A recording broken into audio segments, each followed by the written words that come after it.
Do you ever have that feeling like when you send a text or send an email, you click the send button or you hit the send button on your phone, and all of a sudden you go, oh my gosh, shoot, I forgot to include one of the most vital pieces of information. So you send a little quick PS. So in my last video entitled Me, Myself, and I had talked a lot about a self-centered way of living and how I had realized that I had fallen into a bit of a self-centered funk, and that was greatly contributing to my depression, and that I believe that that's kind of par of the course with the nature of depression is a lot of self-focused thinking. But something I had forgotten, the main impetus behind making this video was an insight I had had into myself in terms of how I go about relationships and the nature of self-centeredness in my relationships, and I had neglected as I pursued several different rabbit trails in the last video to go down that most important one. So I've decided to make this a little series and post this second part to that, which will be, to all of y'all's peace of mind, I hope, much shorter than the last one. But basically I had come to an understanding that kind of startled me, kind of shook me up a bit, which I needed that. It's good to be shaken up a bit every now and then.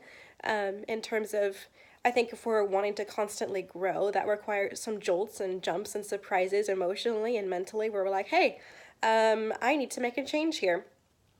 I had that moment the other night as I was thinking about my friendships, my dating relationship, my family relationships, and the nature of how I go about that.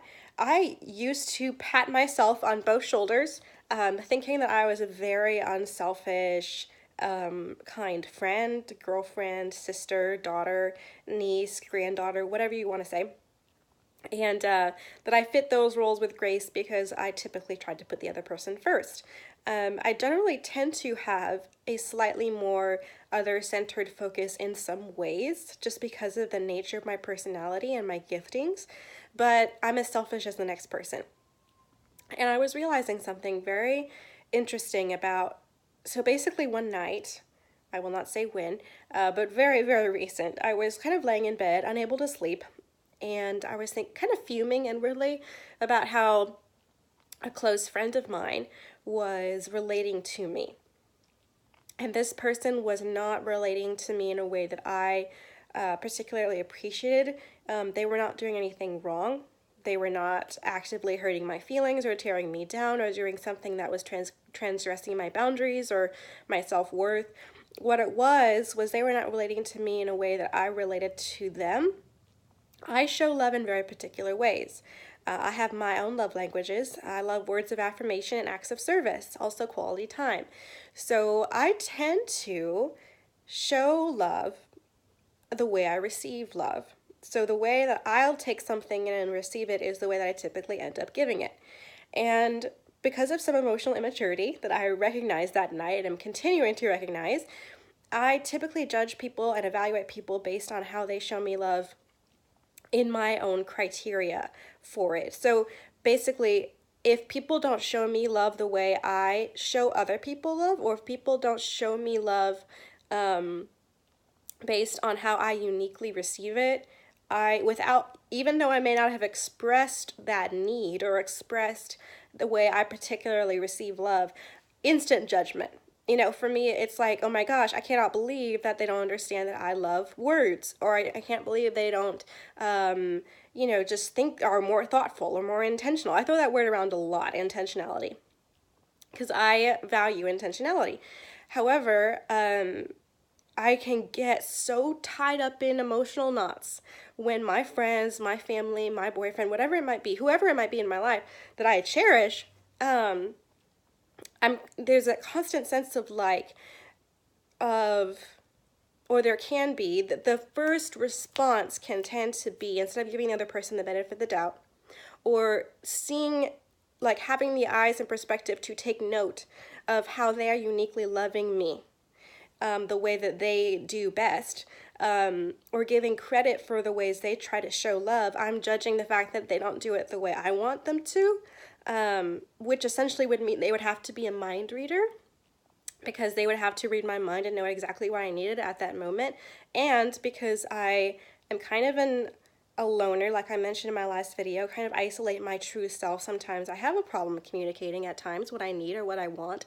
And so I can place, what I was realizing is, as I was fuming in that bed, because I was like, this person doesn't respond when I want them to, or they don't show up for me when I want them to, or they don't pay enough attention to this, or they don't listen well enough, or they don't show up with these thoughtful acts of service that I would, or they don't use the kind of words that I would. And that kind of applies to a lot of different people in my life. Just being human, as my title says, I'm a human girl, so I'm just going to admit that. That can happen with a lot of different people. And I can have these fuming moments a lot. So I was just laying there, and this really is the grace of God, honestly, because I just kind of just let my mind kind of go blank for a second. I was like, I have this conversation with myself all the time. When is this going to stop? Like, when am I going to feel so discontent with the love of other people? When am I going to start being able to just receive without constantly evaluating evaluating how people are choosing to love me? And so I was realizing, it came across my mind like a flash. What if I love my own reflection sometimes in other people more than the people? What if I love what I can see of myself in someone and can't really love them? So could it be that I'm looking for myself in other people, and when I don't find it the way I want to find it, when people don't love me the way I love them, when people don't love me the way I would perfectly, in an ideal utopian world, desire to be loved all the time, when people can't read my mind and know my needs, when I refuse to express them verbally and therefore put them in an impossible situation, when that happens, am I looking for Abby in someone? And wanting to see that, and instead of being able to appreciate what uniquely my friend Erica can bring to the table, what my sister Ava can bring to the table? Am I appreciating how Erica or Ava love me? Or am I looking for the Abby in them? And when I don't find that, when they don't treat me the way I would treat someone or the way I would love them, I have a problem. And I was thinking to myself, that's a interesting thought. Do I just love my own reflection in other people?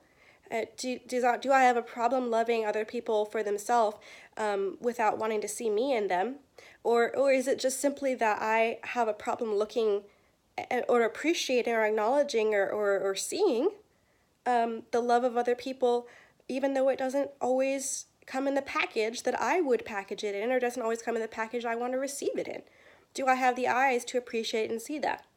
And so I'm just going to leave that on the table, because that was a huge insight for me. And in relationships, that kind of self-centeredness of wanting to see yourself in another person, and when you can't, the immaturity of kind of just becoming angry with them or writing them off and writing off everything that they do, that is something I'm recognizing is a huge thing in relationships. And so, yes, that night in bed fuming was not for naught. But that's just something I want to throw out there, because I'm working through that and realizing that's a huge component in relationships. Whether you want to see your own reflection in someone else, or whether you have the maturity and the grace to embrace someone for all that they are. So love y'all, and let's talk more about this. I'll give you an update when I feel like I'm making some progress.